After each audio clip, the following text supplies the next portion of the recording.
तो बात करते हैं कि हम मार्स पे रह सकते हैं या नहीं। दोस्तों, इसके बारे में काफ़ी सारी थ्योरीज हैं।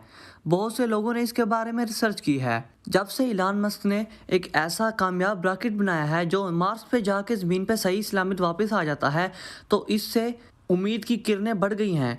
क्योंकि सबसे बेहतर ज़रिया जाने का रॉकेट्स हैं और रॉकेट्स बहुत महंगे बनते हैं। अगर रॉकेट्स एक दफ़ा मार्स पे जाए और तबाह हो जाए तो अरबों का नुकसान होता है।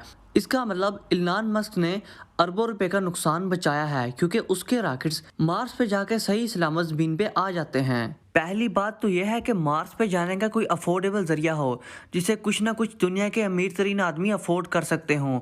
ज़ाहिर है सारे लोग तो अफोर्ड नहीं कर सकते, लेकिन ये अगर बहुत ही ज़्यादा महंगा हो तो दुनिया के चंद ही अमीर लोग इसे अफोर्ड कर पाएंगे।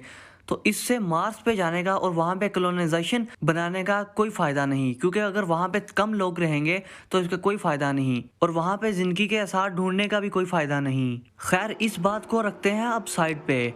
यकीनन आपको इस बात का अंदाज़ा तो होगा कि मार्स पे ज़िंदगी बिल्कुल आसान नहीं होने वाली। खैर, मैं बात करता हूँ जो चैलेंजेस का सामना हमें मार्स पे करना पड़ सकता है। पहली बात तो यह है कि मार्स का मौसम हमारी ज़मीन के मौसम से बिल्कुल चेंज है। जब वहाँ पे सर्दियाँ होती हैं तो वहाँ पे -60 सेल्सियस होता है, और जब वहाँ पे गर्मियाँ होती हैं तो ज़्यादा से ज़्यादा 20 सेल्सियस होता है। और वहाँ पे ज़्यादातर कार्बन डाइऑक्साइड ही पाई जाती है। वहाँ पे ऑक्सीजन का लेवल बहुत ही नेग्लिजिबल है, यानी इतना कम है कि उसे हम नेग्लिजिबल कह सकते हैं। हमें ऑक्सीजन चाहिए होती है सांस लेने के लिए, इसलिए इस बात को यकीनी बनाना ज़रूरी है कि वहाँ पे ऑक्सीजन मौजूद हो, या वहाँ पे किसी न किसी तरीके से ऑक्सीजन पैदा की जाए। इसके अलावा अगर हम वहाँ पे आर्टिफिशियल कॉलोनीज भी बना लें, यानी ऐसी कॉलोनीज जिनके ऊपर छत भी हो और वहाँ से ऑक्सीजन बाहर ना जा सके और उसमें ऑक्सीजन मौजूद हो, तो भी वहाँ पे रहना इतना आसान नहीं होगा, क्योंकि वहाँ पे ज़्यादातर रेत ही होती है और कभी कभी तूफान 50-50, 60-60 किलोमीटर की रफ्तार से चलते हैं। खैर, मार्स पे रहना इतना आसान तो नहीं, लेकिन ये नामुमकिन भी नहीं। अब बात करते हैं ऐसी चेंजेस की कि हम मार्स पे ऐसी क्या चेंजेस लाएं जिससे हम वहाँ पे रहना आसान हो जाए और हमारे लिए पॉसिबल हो जाए। इसके बारे में काफ़ी सारे लोगों ने रिसर्च की है। इसके बारे में इलॉन मस्क, जो दुनिया के अमीर तरीन आदमी है, वो कहते हैं कि वहाँ पे न्यूक्लियर वेपन्स चलाए जाएं। उन्होंने अपने ट्वीट में कहा था न्यूक डिमोन्स, यानी वहाँ पे न्यूक्लियर वेपन चलाए जाएं। दोस्तों, ये बात इंसेन नहीं, लेकिन ये काफ़ी लॉजिकल है, क्योंकि अगर वहाँ टेम्परेचर इतना ही माइनस है और वहाँ हम न्यूक्लियर वेपन चलाएं, तो हो सकता है कि वहाँ का टेम्परेचर स्टेबल हो जाए, और ये भी इम्कान है कि वहाँ की ज़मीन पौधे वगैरह पैदा करने के काबिल हो जाए।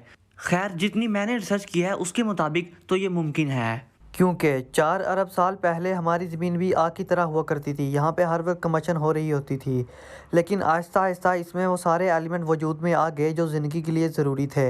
इस तरह अगर हम मार्स पे न्यूक्लियर बम गिराएं और वहाँ पे कमचन हो सकता है कि उसमें ऐसे एलिमेंट्स आ जाएं जो लाइफ के लिए ज़रूरी हैं। हम वहाँ पे न्यूक्लियर वेपन तो गिरा सकते हैं, और क्या पता इसके हमें पॉजिटिव नतीजे आएँ, लेकिन हो सकता है कि हमें इससे भयानक नतीजे भी भुगतने पड़ें, क्योंकि फ्यूचर का किसी को कोई पता नहीं, ना ही आपको और ना ही मुझे। खैर, हमारा फ्यूचर इससे जुड़ा है। ये थी एक थ्योरी। इसके अलावा कुछ और भी थ्योरीज हैं, जैसे आर्टिफिशियल कॉलोनीज बनाना या अंडरग्राउंड होकर रहना। दोस्तों, आर्टिफिशियल कॉलोनीज ऐसे ही हैं जैसे एक कमरा, लेकिन एक कमरा बहुत बड़ा होगा, एक शहर जितना। जैसे दुबई के पाम जुमेरा में हम टेम्परेचर कंट्रोल करते हैं, यानी दुबई के रूलर्स वहाँ का टेम्परेचर कंट्रोल कर सकते हैं। ऐसे ही हम ऐसी कॉलोनीज बनाएंगे जिसके ऊपर छत होगी, और वो छत सूरज की खतरनाक रेडिएशन को भी रोकेगी और अंदर के टेम्परेचर को ऐसे रखेगी जो हम चाहते हैं। और वहाँ पे हम आर्टिफिशियल तरीके से पौधे भी उगाएंगे जो हमें ऑक्सीजन प्रोवाइड करेंगे। इसके अलावा हम अंडरग्राउंड होकर रह सकते हैं। खैर, अब इन बातों को हम रखते हैं साइड पे। तो एक बड़ा सवाल है, क्या ज़मीन के लोग मार्स पे जाने के लिए तैयार होंगे या नहीं? क्योंकि मार्स का कुछ पता नहीं कि वहाँ पे ज़िंदगी पॉसिबल है या नहीं आम इंसानों को, तो इसलिए कोई भी अपनी जान नहीं गंवाना चाहेगा और मार्स पे जाने के लिए तैयार नहीं होगा। यकीनन पहले कुछ ना कुछ वो अजीम इंसान होंगे जो मार्स पे जाएंगे और लोगों को बताएंगे कि यहाँ पे ज़िंदगी गुजारी जा सकती है। तो ये आपके लिए भी एक बहुत बड़ा सवाल है कि क्या आप इस ज़मीन को छोड़ के वहाँ मार्स पे जाएंगे, अंडरग्राउंड होकर रहेंगे, और आपको इस बात का इल्म भी नहीं कि वहाँ पे ज़िंदगी गुजारी जा सकती है या नहीं, या मैं वहाँ पे ज़िंदा रह सकूँगा या नहीं। ये एक काफ़ी बड़ा सवाल है। तो अब बात करते हैं कि मार्स पे हम एनर्जी कैसे हासिल कर सकते हैं। मार्स पे एनर्जी हासिल करने का सबसे बेहतरीन अब तक जो साइंटिस्ट ने बताया है वो सोलर पैनल हैं। लेकिन सूरज जितनी एनर्जी ज़मीन को देता है उससे 40% एनर्जी कम वो मार्स को देता है। खैर, सोलर पैनल हमें कुछ ना कुछ एनर्जी तो दे सकते हैं। अब बात करते हैं कि क्या हम वहाँ पे कंबशन से एनर्जी हासिल कर सकते हैं या नहीं। जैसे मैंने आपको पहले बताया था कि वहाँ पे ऑक्सीजन का लेवल नेग्लिजिबल है।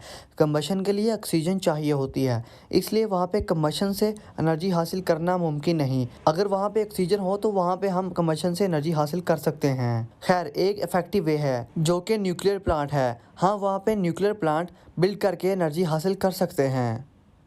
खैर ये थी कुछ इन्फॉर्मेशन। दोस्तों आपके लिए एक सवाल छोड़ रहा हूँ, क्या आने वाले वक्त में हम मार्स पे रह सकेंगे या नहीं? कमेंट में अपनी राय का इजहार ज़रूर दीजिएगा, और ये भी कि आप वहाँ पे रहना चाहते हैं या नहीं। अगर आपको लगता है कि आपके नॉलेज में थोड़ा सा भी इजाफा हुआ है तो इस वीडियो को लाइक कीजिएगा। शुक्रिया।